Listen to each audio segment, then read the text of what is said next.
Ito mga kabasuraw. Tandaan nyo ba yung napulot kong iPhone last time?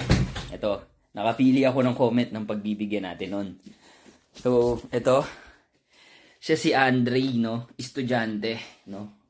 Bali, ito yung iPhone na napulot ko last time, no? Ayan. So, na-testing ko na to, gumana na. So, ito, bibigay natin to sa kanya. Kasi ang sabi niya, alam nyo, nakakatawa. Ito sabi niyo, sana mapili niyo po ako. Bakit po?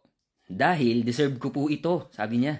Dahil nag-aaral po ako ng mabuti. Kung papalarin po ako na ako ang makukuha, mag-aaral pa po ako ng mabuti. Sana po mapansin. So, ang cute, di ba?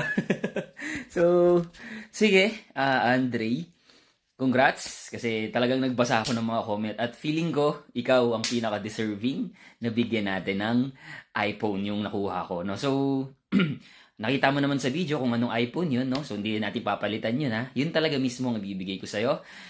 Dahil, sabi mo nga, nag-aaral ka ng mabuti. So, pagpatuloy mo yan, napakaganda niyan. Kasi alam mo, ang pag-aaral, pagdating mo sa edad namin, ang buhay, parang gera. Parang gera yan. Sa gera, meron kang kalaban. So, meron kang sandata. At yun yung pag-aaral, no? Yun yung sandata mo, yung pag-aaral. So, kaya kailangan mag-aaral ka ng mabuti para pag edad mo pa, may sandata ka. Tapos, samahan mo pa ng diskarte. So, ang diskarte kasi, extra magazine natin yan sa gera. No? So, yung pag-aaral, bitin, may diskarte ka. So, may extra magazine ka. So, may papanalo mo ang gera.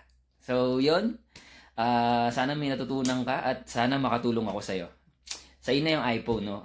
Kontakin mo ako agad. Kontakin mo ako dito sa TikTok, Facebook, Basurero TV din yon. Tapos, o kaya sa tindahan namin kay Mabis Korean Items. So, message mo ako sa tatlong to.